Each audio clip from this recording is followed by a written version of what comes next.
देख नहीं रहे हम मुआशरे में कितने लोग मुर्तद हो रहे हैं? देख नहीं रहे हम मुआशरे में कितनी बेटियां मुर्तद हो रही हैं, कितनी बहनें मुर्तद हो रही हैं? काफिरों की आगोश में जाकर बैठ रही हैं और प्रोपेगेंडे चलाए जा रहे हैं कि मुसलमानों को उनके दीन से, उनके सीनों से ईमान निकाल लो, उन्हें इस्लाम से कुफ्र की तरफ ले चलो। होते हैं ना कुछ बदनसीब जो चले भी जाते हैं, मगर जो वाकई सच्चे मुस्तफ़ा जाने रहमत के गुलाम होते हैं ना, उनका एक ही नारा होता है, वो एक ही बात कहते हैं। उनका अलल ऐलान बस इतनी बात होती है जबान पर, मुस्तफ़ा जाने रहमत के गुलाम इतना कहते हैं, वो कोई और होगा अपना जो ईमान दे देगा, नबी का चाहने वाला नबी पर जान दे देगा। और तिलावत कर कलामे हक की हो जाएगा अंदाजा, तिलावत कर कलामे हक की हो जाएगा अंदाजा, मोहम्मद कौन है इसका पता कुरान दे देगा। गुलामों की तो ये बात होती है, मगर हो रहे लोग मुर्तद। बहुत सारे लोगों के फोन आते हैं, कहते हैं जी मौलाना साहब फलां यूट्यूब पर, फेसबुक पर, फलां चैनल पर वो यूं कह रहा है, वो यूं कह रहा है। हम कहते हैं कि उन मरदूदों को बकने दो जो बक रहे। अरे ये कम अजाब है उन पर कि अल्लाह ने उनसे ईमान की दौलत ही छीन ली, इससे बड़ा और कौन सा अजाब होगा। एक इमाम साहब थे, मस्जिद में नमाज पढ़ाते थे।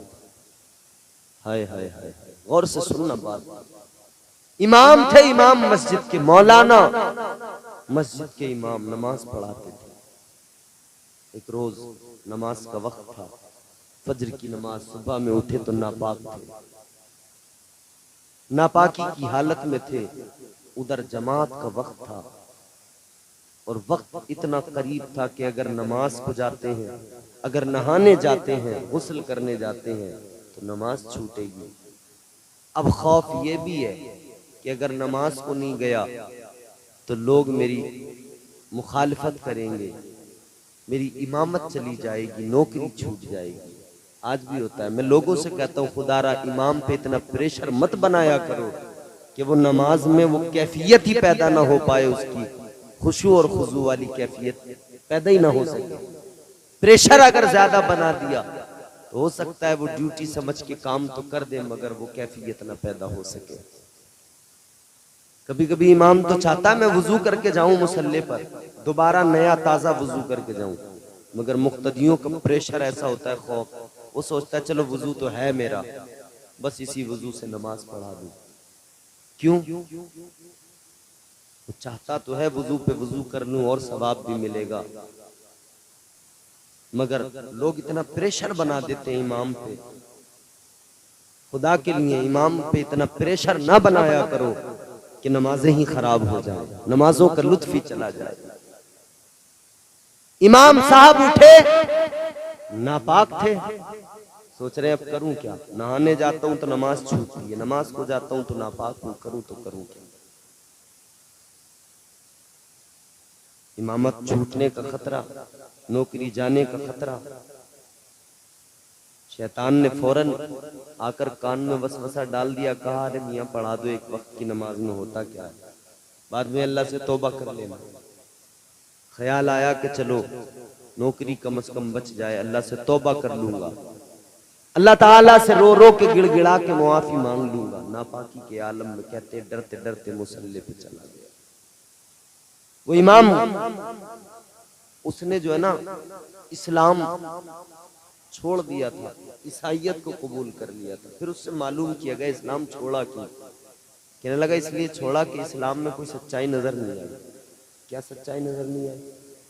कहने लगा मैं मस्जिद का इमाम था, नमाज का वक्त था, अब ऐसी हालत हुई तो मैंने सोचा अल्लाह से तौबा कर लूंगा, रो रो के गिड़गिड़ा के मुआफी मांग लूंगा, सोचा चलो आज पढ़ा देता हूँ। नापाकी के आलम में मुसल्ले पे खड़ा हो गया, मगर कहता मुझे डर बहुत लग रहा था, घबरा रहा था। कहता है डर इतना लग रहा था, इतना घबरा रहा था, मुझे लग रहा था कि अभी अल्लाह का अजाब मुझ पे आ जाएगा, अभी अल्लाह का अजाब आ जाएगा, मैं बर्बाद हो जाऊंगा, हलाक हो जाऊंगा, या मेरा चेहरा बिगड़ जाएगा। कहने लगा मैं इसी फिक्र में, इसी डर में नमाज तो मैंने पढ़ाई, मगर डर ये था कि अब अल्लाह का अजाब आएगा, अब अल्लाह का अजाब आएगा। कहने लगा नमाज मैंने पढ़ा दी मगर कोई अजाब नहीं आया, कुछ नहीं हुआ, मैं ठीक रहा। तो फिर मुझे जरा तसल्ली हुई कि चलो कोई बात नहीं। कहने लगा लेकिन फिर भी मैंने अल्लाह से तौबा की, मगर बोले दिल को ये सुकून था कि कोई अजाब नहीं आया। कहने लगा वक्त गुजरता गया, फिर एक मर्तबा ऐसे ही मौका आ गया, फिर मैं नापाक था, नमाज का वक्त था, तो चूंकि पहले एक मर्तबा पढ़ा चुका था तो इस बार और ज्यादा हिम्मत हो गई। दिमाग में ही आ गया ना कि कोई अजाब तो आता नहीं है, चलो अल्लाह से तौबा कर लेंगे। कहने लगा दूसरी मर्तबा में फिर मुसल्ले की तरफ, बड़ा खौफ भी था कि शायद पहली बार अल्लाह ताला ने मुझे बख्श दिया हो, पहली बार में अल्लाह ने छूट दी हो, लेकिन अब की बार तो जरूर अजाब आ जाएगा। कहने लगा मैं डरते डरते मुसल्ले पे खड़ा हुआ, मैंने नमाज पढ़ा दी मगर कोई अजाब नहीं आया। तो कहने लगा मेरा डर भी निकल गया। कहता मुझे लगा कि कोई अजाब नहीं आता, कुछ नहीं। कहता 2-3 मरतबा ऐसी नमाज पढ़ा दी तो मुझे यूं लगा कि इस्लाम में सिर्फ बस ज़बानी बातें हैं, सब सच्चाई कुछ नहीं है, अगर होती तो मुझ पे अजाब आता, मैं हलाक हो जाता। कहता बस मैंने इसीलिए इस्लाम छोड़ दिया, इस्लाम छोड़ दिया मैंने कि इसमें कोई सच्चाई नहीं है। तो जो बुजुर्ग उससे मालूम कर रहे थे ना, उन्होंने उससे कहा नादान तुझे खबर नहीं है तेरा नुकसान कितना बड़ा हुआ। कहने लगे तुझे पता नहीं है तूने क्या खो दिया। कहने लगे तू कहता है अल्लाह का अजाब नहीं आया, अरे ओ बेखबर तुझे पता नहीं है अल्लाह का इससे बड़ा अजाब और कौन सा आएगा कि अल्लाह ताला ने तुझसे अपना पाक दीन ही वापस ले लिया, अल्लाह ने तुझसे इस्लाम ही छीन लिया, इससे बड़ा कौन सा अजाब होगा। तेरी दुनिया भी बर्बाद हो गई, तेरी आखिरत भी बर्बाद हो गई, इससे बड़ा अल्लाह का और कौन सा अजाब आएगा। भाई ईमान ही नहीं रहा तो इससे बड़ा भी कोई अजाब होगा।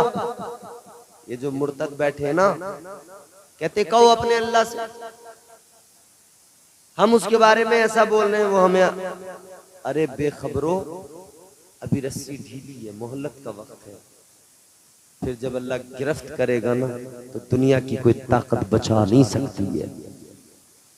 अल्लाह ने रस्सियां ढीली की, फिरौन की रस्सी ढीली की, 400 साल तक कभी बुखार नहीं आया, उससे सर में दर्द नहीं हुआ।